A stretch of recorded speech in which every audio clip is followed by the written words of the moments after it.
Hello friends, independence day வருது. ஸ்பெஷலாக ஏதாவது பண்ணணும்.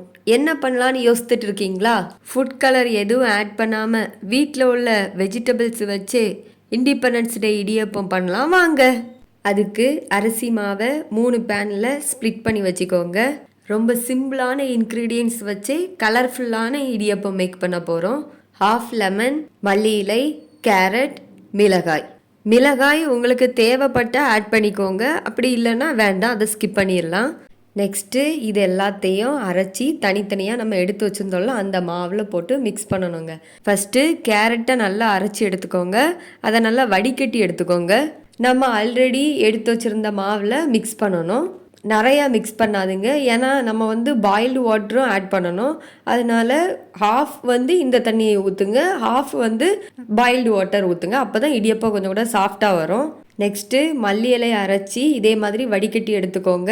இது கூடவே லெமனும் வடிகட்டி எடுத்துக்கோங்க. உங்களுக்கு காரமாக வேணும்னா மிளகாயை மல்லி இலை அரைக்கிற டைம்லையே போட்டு அரைச்சி எடுத்துக்கோங்க. ரொம்ப போடாதுங்க, ஒரு ஹாஃப் மிளகாய் போதும். மிளகாய்க்கு பதிலாக சில்லி பவுடர் போட்டுட்டிங்கன்னா ரெட் கலரில் மாறிடும். அவ்வளோந்தாங்க, இப்போ பேஸ் ரெடி பண்ணிட்டோம். நெக்ஸ்ட்டு இது எல்லாத்தையும் இடியப்பம் அச்சில் வச்சு பிழிஞ்சு எடுத்தீங்கன்னா independence day idiyappam ready.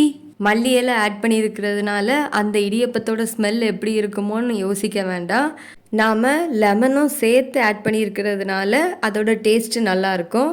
Try பண்ணி பாருங்கள், எப்படி வந்துச்சுன்னு கண்டிப்பாக கமெண்டில் சொல்லுங்கள். அனைவருக்கும் சுதந்திர தின நல்வாழ்த்துக்கள்.